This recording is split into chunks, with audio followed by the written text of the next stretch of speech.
أعوذ بالله من الشيطان الرجيم. بسم الله الرحمن الرحيم.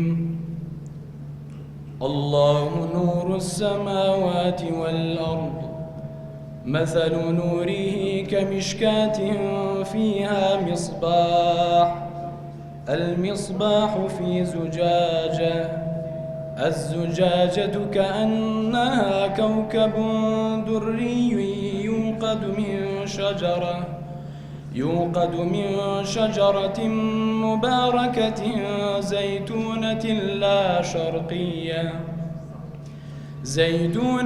لا شرقية ولا غربية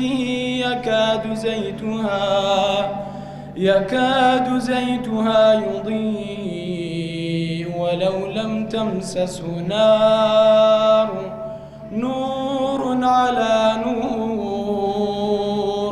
يهدي الله لنوره من يشاء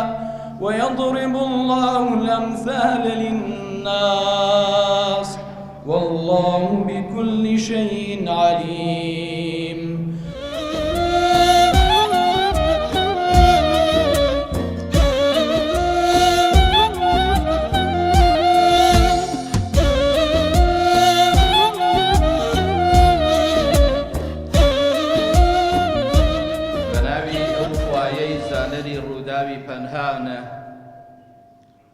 پەراوی زۆر بچووکی باسی ئەرز و ئاسمانانە،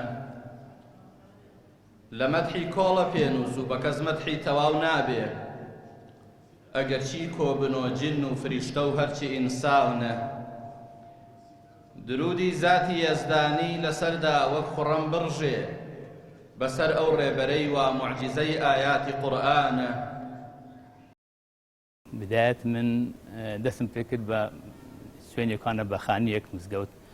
دوای زانی شوێنێک کچکێکردن بە دوو تابق، دوای نەتیجەی هەستام لێرە شوێنی مارکێت بوو، مارکێتەکەم ئەلغا کردو کردن بە مزگەوت. تەمەن لە 2014 من دەستم بە مزگەوتە کردێ، بەس حکمی ئەوەی زروفەکەەوە بوو لە خوارەوە نوێژمان دەکرد. ئێستاش ئەوڕۆکە کۆتاین بە مزگەوتەکە هینا سەرەوە تابقی نوێژە، تەمان شوێنی ئافرەتی تایە، شوێنی مەسەڵای تایە، تعزیە تایە، مردشۆری تایە، باخچە و بیرێکشم بۆ کردەیە. ئەو هەموو بەنسبەت مزگەوتەکە مەساحەتی گەورەیە الحەمدوللا. من ئەوەی کە دەکەم هەموو ماڵی خوا هیچ تێدا نییە، بە شانازیەوە تەمان لەبەر چشم بەناوە خۆم کردێ، چونکی پێم خۆشە هەر مەبەستیتم، هەر سەکەنەکەشم هەر لە سلێمانیەیە عایلەکەم، پێم خۆشە قۆناغی عایلەم وجودی هەبێ لە سلێمانی. لەسەر ئەوە ئاساسەی مزگەوتم کردی و ڕێکخراوەکشم کردی هەر بەناو هونەر عومەر سووچی، و قاعەکشم هەیە، قاعە لە قاعی جامعی گەشتە هەر بەناو هونەر عومەر سووچی، چونکی ئەرزەکەم بەبێ مقابل داینێ. ئینجا بەرنامەی ترشم هەیە ئینشاڵڵا لە پاش مزگەوت، یەک لەوانە کردنەوەی مەرکەزی فێربوونی قورئان، ئەوش دوو بینایە تقریبەن وەکو کلفە تقریبەن لە 2 ملیۆن زیاترە، هەم بۆ ئافرەتانە هەم بۆ پیاوانە. ئینشاڵڵا ئەوش لە فتوێکی نێزیک ئینشاڵڵا جێبەجێکە. بەنسبەت مەجموعەی ڕێکخراوەکان یەکانە زۆر هاوکاریان دەکەم، یەک لەوانە کە ڕۆشنایی دڵە، ئەوە نابینان و برایان نابینان، یعنی لێرە سێ بینایەم داینێ بۆ ئەوەی پێم بکرێ هاوکاریان بکەم و سێ بینایەکەش هەر بۆ خۆیتیان ئینشاءڵڵا. بەرنامەی ترشم هەوی بەس ئینشاءڵڵا سەبرس. وەڵام من بەخۆم سەردانی دوبەیم کردیە، سەردانی شوێنم کردیە سعودیە ئەو جانە، یعنی زۆر شوێن معلوماتم وەرگرتیە. مەسەلەن ستافم هینایە لە بەغدا بەس بۆ دروستکردنی ئەو پەنجەرانە کە دیزاینی وەکو ئیسلامیە، ئاەت قورئانش توێتەیە. ئەغلەبی سوڕەیەکانم لە دوبەی هیناینە، ئەوانم لە ئیران هیناینە، یعنی عەجەلەم لێ نەکردێ لە ئیشەکەی،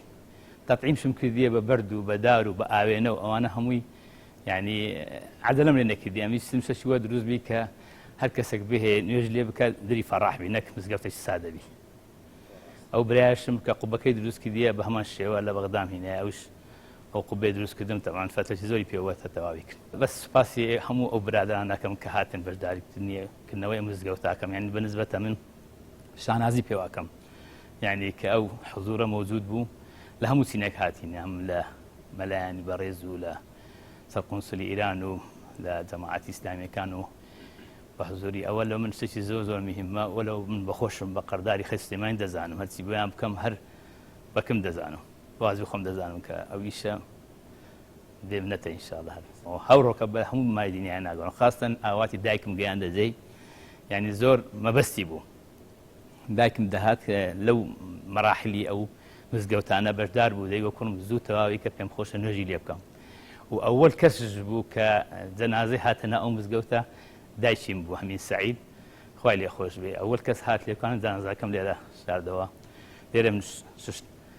ینی زۆر ئامانجی ئەوە بوو کە ئەو مزگەوتە تەواو بکرێ لە جیاتی ئەوەی کە مزگەوتەکە هیچ خێرەکەی هەشتە ناوی ئیمزا مزگەوتێکم بە ناوی دروست کرد لە منتقەی خۆمان سورچیاتی بە ناوی هەمین سەعید ڕوانزی ینی ئەوە لۆ من شتێکی زۆر میمە دایک عەزیزە ئەمە بەسیشی بوو کە ئەو مزگەوتە تەواو بکرێت ئەمە تەمەنایە کرد بەس ببینی بەس تەواوی بەس نەیدیت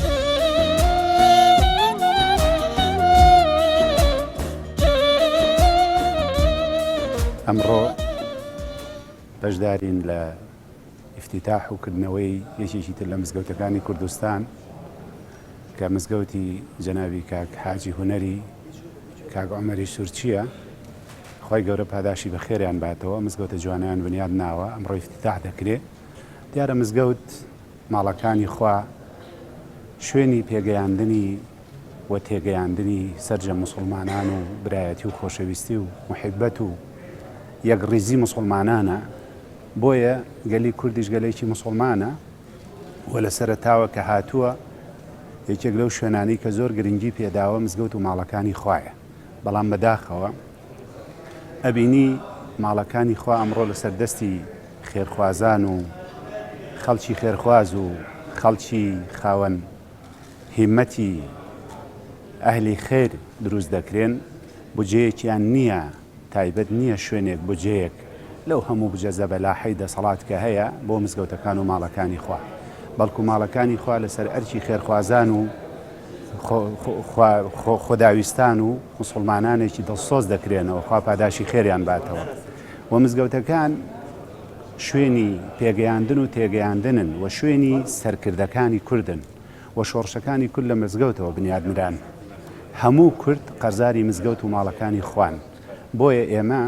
لێرە پاش پیرۆزباییمان لە ئەم برا خۆشەویستەمان جەنابی کاک حاجی هونەر و سەرجەم ئەو خێرخوازانی کە مزگەوت دروست دەکەن پێمان گرنگە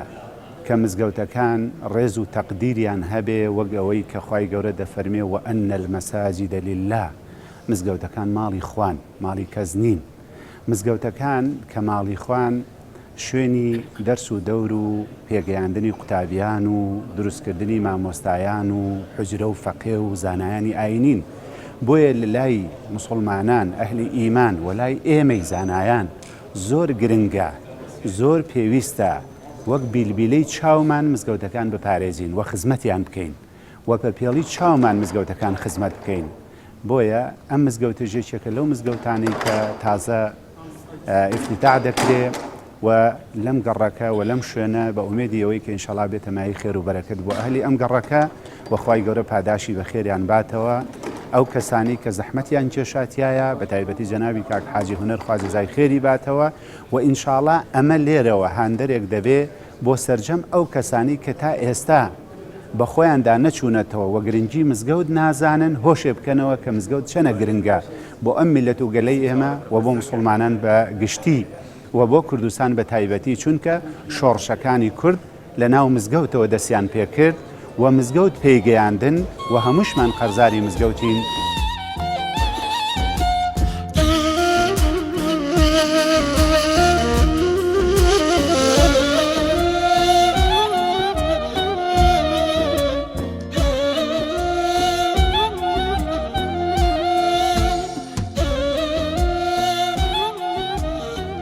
بەناوی خوای بەخشندە و میهرەبان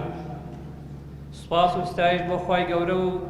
درود و ڕەحمەت لەسەر گیانی پاکی محەممەدە مستەفا صلی الله عليه وسلم. بەڕێزان خۆشەویستان میوانانی ماڵی خوا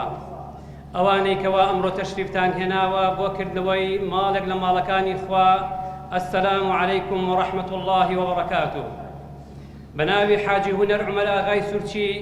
بەخێرهاتنی میوانە بەڕێزەکان دەکەین بۆ کردنەوەی ماڵێک لە ماڵەکانی خوای گەورە. بەڕێزان، بە ئامادەبوونتان لەم بۆنە پیرۆزەدا زۆر خۆشحاڵتان کردین. ئامادەبوانی خۆشەویست، لە سەرەتادا دانیشتوانی ئەم پرۆژەیە داوایان کرد شوێنێکی نوێژیان هەبێت دوای ڕەزامەندی بەڕێزان لە ئەوقافی سلەیمانی حاجی هونەر هەستا بە دابینکردنی خانوویەک بۆ وتاری جومعە و جەماعەت کە براتان لە خزمەتتانە بوون بە خوێندنەوەی وتاری جومعە. لە دوای زۆربوونی نوێژ خوێنان بە هەمان شێوە حاجی هونەر هەستا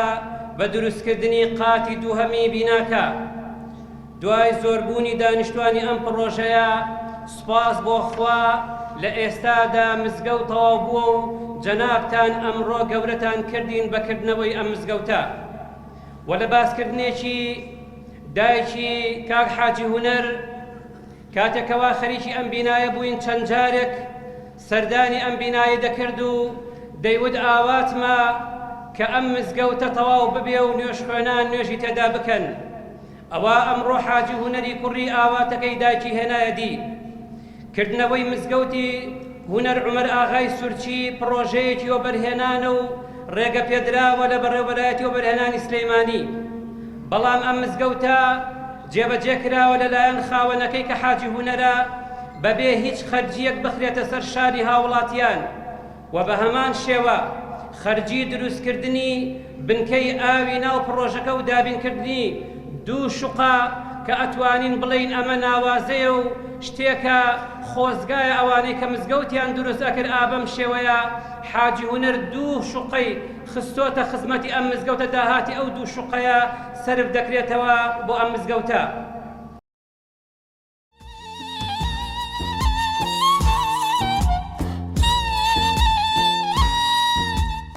پڕ بەدڵ بە ناوی پارێزگای سلێمانیەوە پیرۆزباییکردنەوەی ئەم مزگەوتە جوان و شایستەیەتان لەم گەڕەکە نوێی شاری سلێمانیا لێ دەکەم. هیوادارم هەوڵ و هیمەتی هەموو خۆشەویستانی کەرتی تایبەت لەگەڵ حکوومەت لەگەڵ دامودەستگاکانی تر و یەکێتی زانایان و بەڕێوەبەرایەتی گشتی و قاف و دامودەستگاکانی تر بەردەوام بێ بۆ ئەوەی بتوانین ئەم سێکتەرەش وەکو هەموو سێکتەرەکانی تر بەرینە پێشەوە.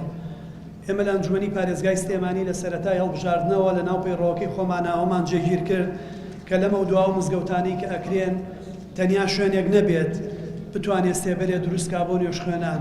بەڵکو لە ڕووی تەلارسازیشەوە بە شێوازێک بێت کە شایستەی ئەوە بێت تەنانەت گەشتیارەکانیش سەردانی بکەن.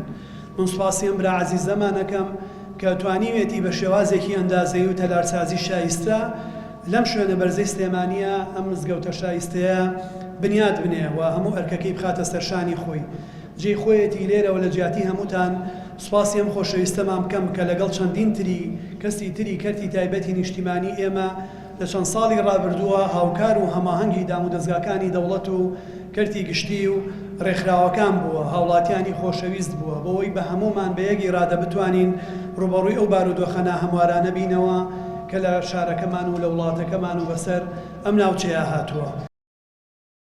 مرۆڤ دەبێ شاڵاوی بێ هەتاوی بێ،